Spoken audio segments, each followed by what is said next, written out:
제가 참 잊지 못하는 이야기가 있습니다. 1997년도 우리나라 여객기 가운데 대한항공 카알 비행기가 괌으로 가다가 큰 사고를 만났습니다. 비행기 사고는 한 번 나면 굉장히 큰 사고입니다. 모든 승객들이 생명을 다 잃게 됩니다. 그때 괌 참사로 그 비행기를 탔던 모든 승객들은 다 죽었습니다. 그 가운데 가슴 아픈 것은 장래가 촉망되던 정치인 한 분이 세상을 떠났습니다. 그분이 바로 고 신기하 의원이셨습니다. 그런데 더욱 세상에 참 가슴이 아팠던 것은 그분의 노모가 계셨는데 아들이 죽었다는 얘기를 듣고 곡기를 끊었습니다. 다른 아들, 딸들도 많았습니다. 손자, 손녀도 많습니다. 그런데 이 어머니는 오직 죽은 그 아들만 생각하다가 음식 전혀 손에 안 대시고 50일 만에 세상을 떠났습니다. 참 가슴이 아픈 일입니다. 저는 이 이야기를 들으면서 우리 하나님의 마음을 생각해 봅니다. 대단히 죄송한 얘기지만 오늘 이 자리에 예배하는 우리를 하나님이 좋아하시죠. 그래서 참 감사한 일입니다. 그러나 여러분, 하나님의 마음은 교회 안에 있는 우리들에게만 있는 것이 결코 아닙니다. 하나님의 마음은 오히려 세상 밖에 있는 저 죽어가는 영혼들, 예수의 예자도 한번 들어보지 못하고 복음을 한 번도 듣지 못하고 지옥에 갈 수밖에 없는 불쌍한 영혼들에게 아버지의 마음이 거기에 있다는 것도 꼭 기억하셔야 합니다. 그래서 주님이 이렇게 말씀합니다. 누가복음 15장 7절 예수님의 말씀입니다. 다 같이 읽겠습니다. 시작. 내가 너희에게 이르노니 이와 같이 죄인 한 사람이 회개하면 하늘에서는 회개할 것 없는 의인 99으로 말미암아 기뻐하는 것보다 더 하리라. 오늘 하나님의 마음, 주님의 마음이 의인 99보다도 잃어버린 한 영혼에게 아버지의 마음이 가 있다는 것입니다. 오늘 사순절을 보내면서 교회와 예배 드리면 얼마나 감사합니까? 십자가를 바라보면 우리가 이렇게 예배한다는 것이 얼마나 감사해요. 내가 살아있고 건강하고 믿음 주신 거 얼마나 감사한 일인지 몰라요.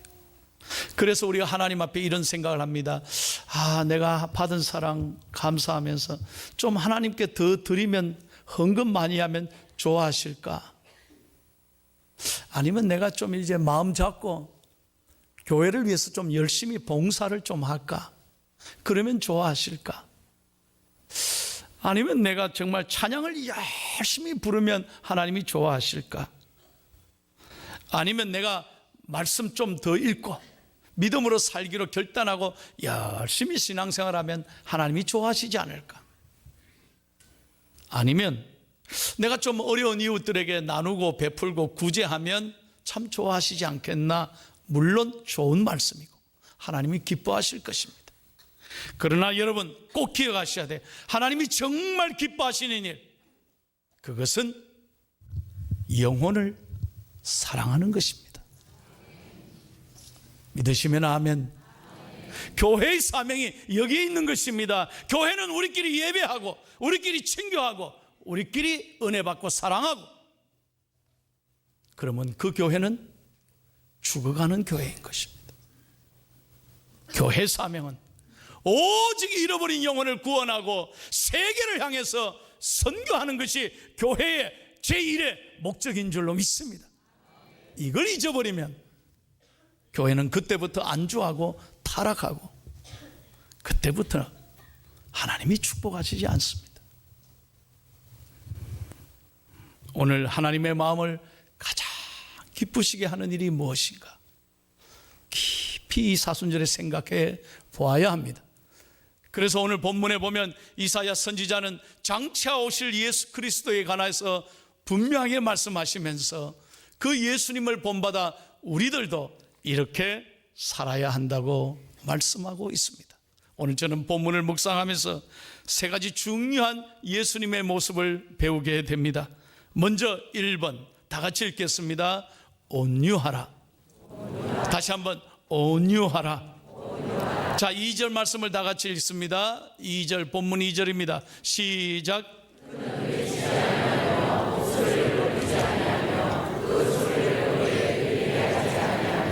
아멘. 여러분, 예수님이 어떤 분이십니까? 만왕의 왕이고 하나님이셨습니다. 그는 본래 하나님이셨습니다. 그런데 그가 이 땅에 우리를 구원하기 위하여 인간의 모습으로 이 땅에 오셨습니다. 모든 권력과 능력을 가지고 계신 분입니다. 그런데 그는 큰 소리 치지 않았습니다. 알아달라고 외치지 않았습니다. 예수님은 언제나 온유하셨습니다. 자신의 권위를 가지고 능력으로 다른 사람을 겁박하거나 큰 소리 치르면서 자기를 자랑하지 않으셨습니다. 늘 초라한 인간의 모습으로 이 땅에 오셔서 부드럽게 사람들에게 다가가셨고 부드럽게 말씀하셨습니다. 더욱이 자신을 죽이려고 하는 사람들 앞에서도 그는 도살장에 끌려가는 어린 양같이 말씀이 없으셨습니다. 자신을 죽이려는 사람 앞에서도 늘 온유하셨습니다. 여러분, 그래서 예수님이 허약하게 사셨습니까? 아무 일도 못 이루셨습니까? 아닙니다. 그럼에도 불구하고 예수님은 사람을 변화시켰었고 이 땅에 저와 여러분을 구원하셨습니다. 온유함이 사람을 얻는 것입니다. 온유함이 세상을 이기는 능력입니다. 조용하게 말씀하셨지만 예수님의 말씀은 힘이 없는 말씀이 아니에요. 언제나 온유하게 대하셔서 사람을 변화시키셨습니다.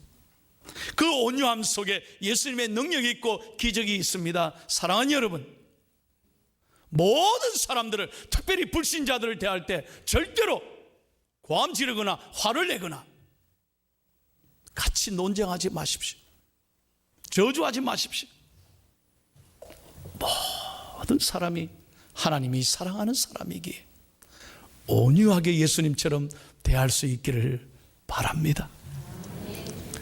어떤 청년이 이런 간증을 해요. 어렵게 직장에 들어갔습니다. 요즘 직장 들어가는 게 얼마나 힘들어요. 예수 잘 믿는 아들입니다. 그런데 환영한다고 회사 그 부서에서 팀장이 또 부장님이 직접 회식하는 자리를 만들었습니다. 그래서 가보니까 술잔을 돌려요. 그래서 술 한 잔 받으라고 이래 주는데 자기는 안 됩니다. 교회 다닙니다. 그랬더니 이 자식이 이게 내가 주는데 받아. 안 됩니다. 저 교회 다닙니다. 받아. 안 됩니다. 그러니까요, 술잔에 얼굴을 확 부어버려. 그래도 안 받아. 안 됩니다. 부장이 뺨알때기를 때리. 뺨을 확 때리. 탁 맞았습니다. 너무 억울한 생각이 들었습니다. 그러고 그 자리에 뛰쳐나왔습니다. 사표 내야 되겠다 생각을 하고 억울해서 교회를 왔습니다. 교회 본당에 앉아서 기도하는 거예요. 하나님, 이게 뭡니까? 내가 지금까지 열심히 대학에서 공부하고 준비하고 정말 힘들게 직장 갔는데 이게 뭡니까? 하나님, 왜 나를 이렇게 힘들게 하십니까? 뺨 때린 그 부장을 어떻게 하면 좋겠습니까? 하나님. 하나님께 대들었습니다. 화를 냈습니다.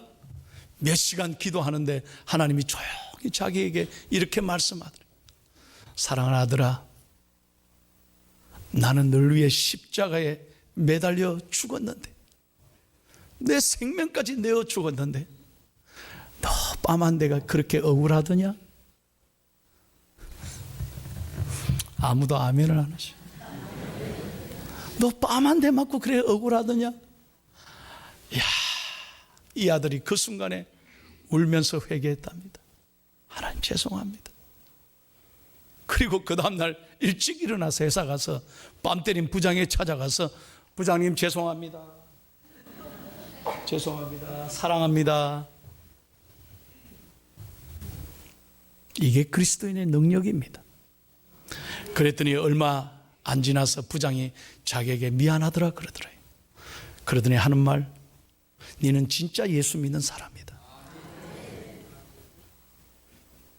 여러분, 온유한 사람이 사람을 얻습니다. 온유한 사람이 땅을 기업으로 차지하는 것입니다. 그래서 마태복음 5장 5절을 다 같이 읽겠습니다. 예수님 말씀입니다. 시작.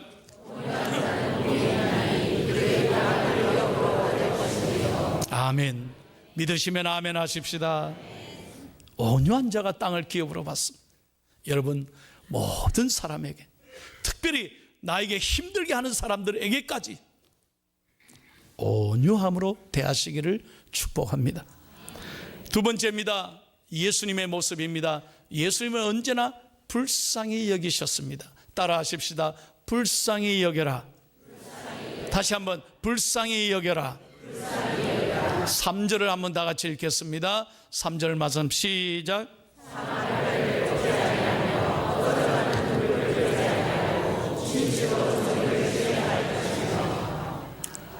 잘 보십시오. 예수님은 상한 갈대를 꺾지 아니하십니다. 꺼져가는 등불을 끄지 아니하십니다. 언제나 연약한 사람을 가까이 하셨습니다. 함께 우셨습니다.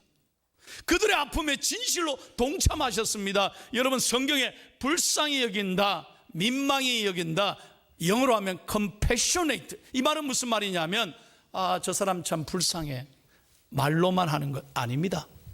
원뜻을 잘 하셔야 됩니다. 정말 저 사람의 아픔을 보고 불쌍히 여긴다는 건 내 창자가 뒤틀리듯이 함께 고통을 느끼는 것, 그것이 불쌍히 여긴다는 뜻입니다. 예수님은 가난한 자, 병든 자, 소외받는 사람, 장애인들, 모든 아픔을 쥐고 있는 사람들, 누구나 예수님께 가까이 왔을 때 주님은 한결같이 그들을 불쌍히 여기며 함께 울며 그들의 손을 맞잡아 주시며 그들과 함께 식사하시고 그들에게 말씀으로 치유하셨습니다. 그래서 예수님은 죄인들의 친구라고 별명을 얻지 않습니까?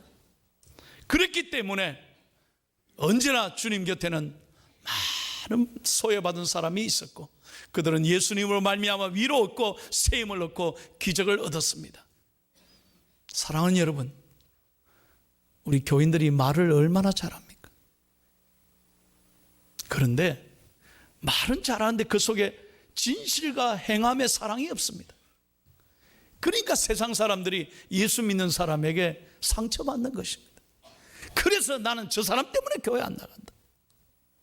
왜? 말하고 행동하고 다르니까. 이래서는 안 됩니다. 불쌍히 여긴다는 게 말로만 참 안 됐다, 그리고 소문내는 것 아닙니다. 정말 누군가의 아픔이 있다면 여러분, 그 아픔을 함께, 나의 아픔이냐 함께 아파하고 그 고통에 동참하고 그들을 만져주고 함께 우는 것, 그것이 진정한 사랑이고 그 사랑이 있는 그곳에 하나님이 임하실 줄로 믿습니다. 이 사순절에 우리가 그런 사랑을 조금이라도 실천하면 우리 이 세상은 훨씬 아름다운 세상이 될 것입니다.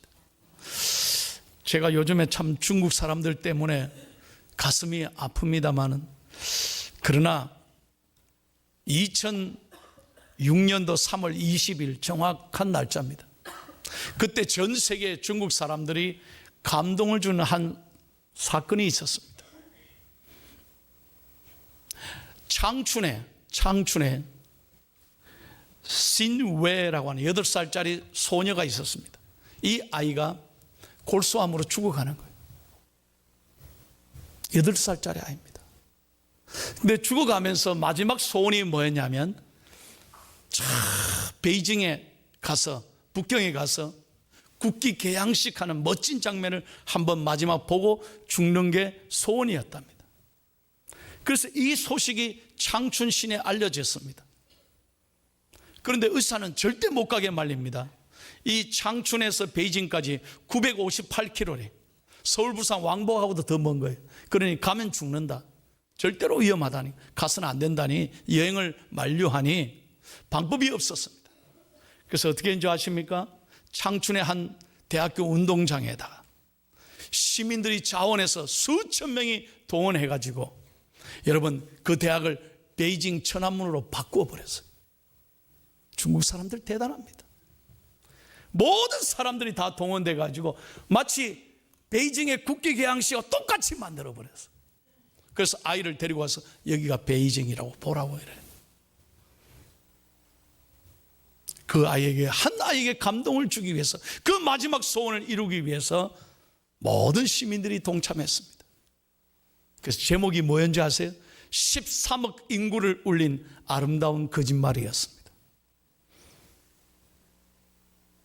한 아이에게 마지막 용기와 희망을, 그 소원을 들어주기 위하여 모든 시민들이 자발적으로 참여했습니다. 그랬을 때 중국 사람들 모두가 울었을 뿐만 아니라 전 세계가 그 기사를 보고 감동받았습니다. 사랑하는 여러분, 정말로 한 영혼을 무시하지 말고 귀하게 주님의 마음으로 대하고 불쌍히 여길 때 하나님의 기적이 임할 줄로 믿습니다. 절대로 무시하지 마세요. 여러분, 불쌍히 여기십시오. 여전히 이 사순절에 누군가에 대한 아픔과 미움과 상처를 가지고 산다면 주님 앞에서 얼마나 안타까운 일이겠습니까?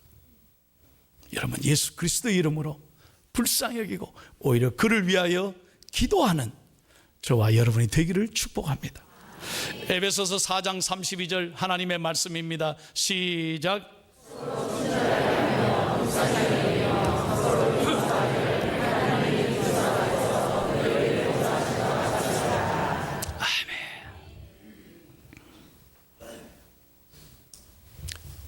서로 불쌍히 여김을, 그리스도가 너를 용서한 것 같이 너희도 그렇게 해라.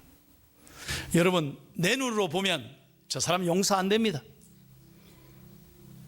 내 마음으로 절대 저분을 용납할 수가 없습니다. 여러분, 안경 끼고 계시죠? 저도 안경 끼고 있습니다.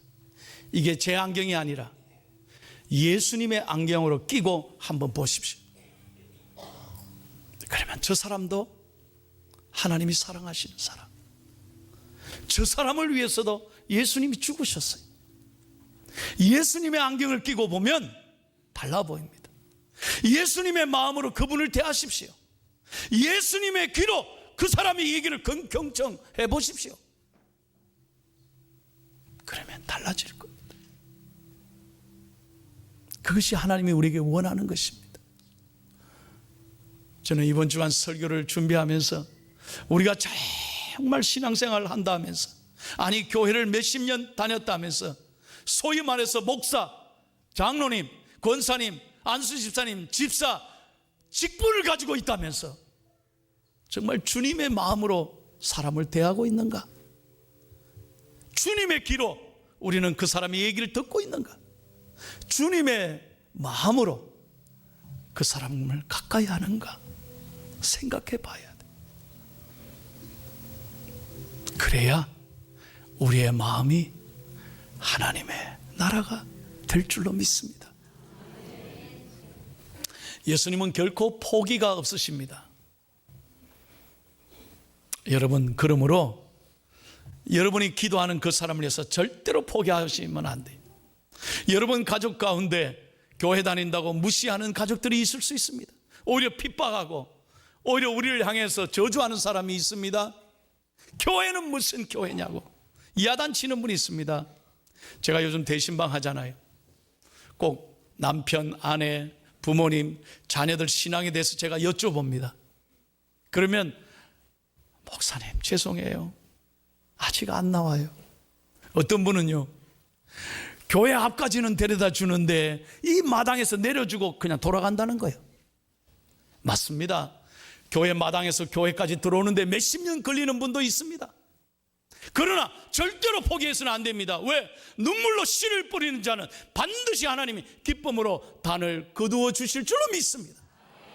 그래서 기도하기를 쉬는 죄를 범하지 말라는 거예요. 주님에게는 포기가 없습니다. Never give up.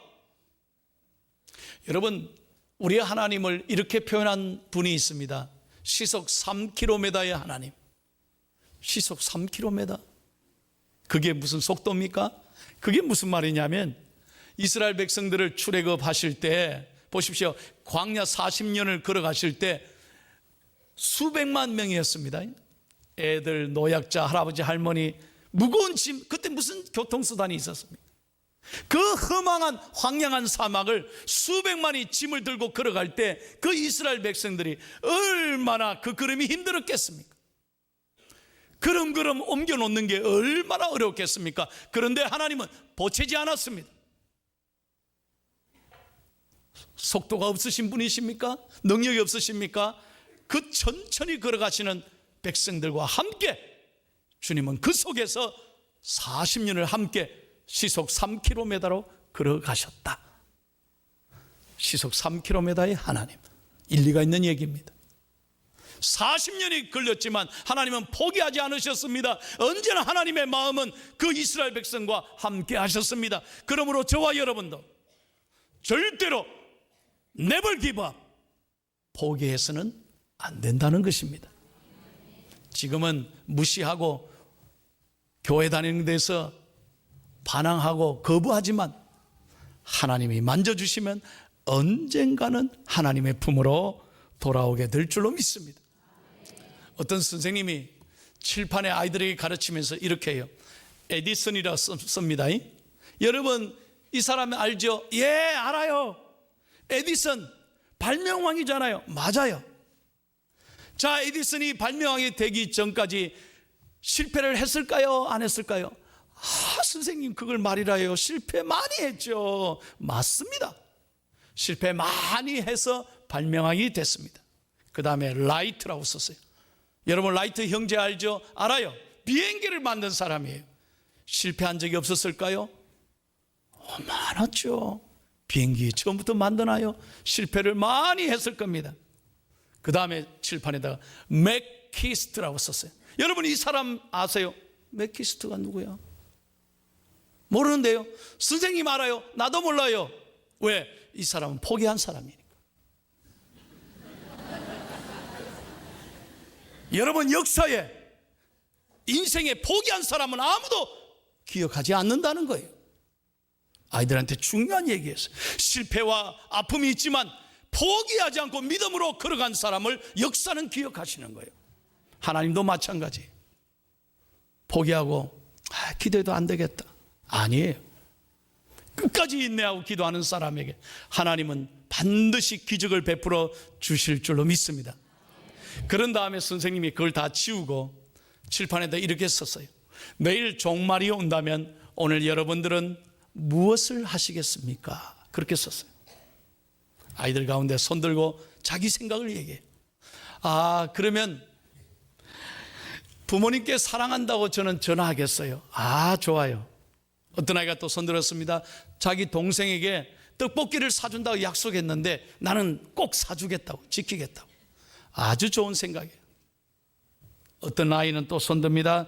내가 아는 모든 사람에게 문자를 보내서, 카톡을 보내서 사랑한다, 미안하다 다 얘기하겠대. 그 아주 좋은 얘기. 오늘 할 일을 다 하고 싶은 일 다 썼어요? 말했어요?